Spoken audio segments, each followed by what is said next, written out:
मक्के की रोटी थी सरसों का साग, सुनकर ही मुंह में पानी आ गया ना। पंजाबी व्यंजनों में सरसों के साग की अलग ही बात होती है।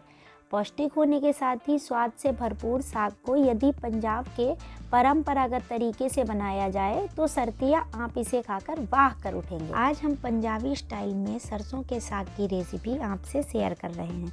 किसी अन्य साग की तरह यदि इसे साधारण तरीके से बनाएंगे तो स्वाद में कड़वा होने के चलते इसे बच्चे अक्सर खाने से मना कर देते हैं, मगर मुझे विश्वास है कि अगर मेरी इस रेसिपी के अनुसार सरसों का साग बनाएंगे तो आप इसे बार बार खाना चाहेंगे। नमस्कार दोस्तों, मैं हूँ सोनी और आप देख रहे हैं आपका मनपसंद यूट्यूब चैनल स्वाद रहेगा याद। दोस्तों, मैं आपके लिए ऐसी ही मज़ेदार और स्वाद व सेहत से भरपूर रेसिपी लाती रहती हूँ। अगर आप चैनल पर नए हैं तो प्लीज़ सब्सक्राइब कर बेल आइकन दबाएं, हमारी वीडियो पर लाइक और कमेंट करें और अपने दोस्तों से शेयर करें। तो आइए बनाना शुरू करते हैं लाजवाब और लजीज सेहत से भरपूर सरसों का साग। सबसे पहले हम लेंगे 500 ग्राम सरसों का साग। इसे अच्छी तरह से पानी में 3-4 बार धो लेंगे ताकि इसमें लगी मिट्टी और गंदगी निकल जाए। इसके बाद सरसों का साग करीब 1-1 इंच के टुकड़ों में काट लेंगे।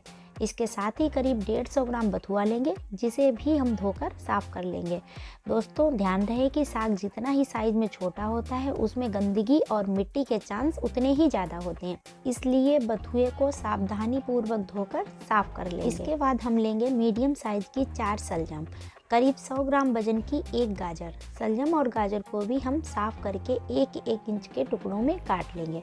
करीब 20 कली लहसुन लेंगे। अब गैस पर कुकर रखकर उसमें सरसों का साग, गाजर, शलजम डाल देंगे और इसे दबाकर ऊपर से बथुआ भी डाल देंगे। अब ढक्कन लगाकर 2 सीटी लगा देंगे। अब ढक्कन खोलकर प्लेट में निकाल लेंगे और ठंडा होने देंगे। और जब तक हमारा साग ठंडा हो रहा है तब तक इसके तड़के की तैयारी कर लेंगे। इसमें हम लेंगे 2 प्याज मीडियम साइज, पहले से ही छील कर रखा हुआ लहसुन, 1 इंच अदरक चॉप कर लेंगे, 1 चम्मच जीरा और साबुत सूखी 2 मिर्च लेंगे। दोस्तों, पंजाबी स्टाइल में सरसों का साग बना रहे हैं तो इसमें हल्का खट्टापन जरूरी है। इसके लिए हमने यहाँ पर लिए हैं छोटे साइज के 4-5 देसी टमाटर, इन्हें रफली चॉप कर लेंगे। इधर हम साग ठंडा होने के बाद मिक्सर ग्राइंडर में पीसकर ऐसा पेस्ट बना लेंगे। इसके बाद शुरू होगा सरसों के साग को फाइनल टच देने का काम। अब हम तड़के के लिए गैस पर पैन रखेंगे और इसमें 2 टेबलस्पून सरसों का तेल डालेंगे। इसमें मिर्च, जीरा डाल देंगे। अब इसमें चॉप किए हुए लहसुन, 4-5 हरी मिर्च, अदरक के साथ ही प्याज डाल देंगे और सुनहरा होने तक भूनेंगे। बीच बीच में चलाते रहेंगे। प्याज सुनहरा हो जाए तो इसमें टमाटर डाल देंगे। ढक्कन लगाकर टमाटर को गलने देंगे और जब टमाटर इतना गल जाए तो ½ टीस्पून हींग डालेंगे और सरसों के साग का बनाया हुआ पेस्ट उसमें डालकर तड़के को अच्छी तरह से मिला देंगे।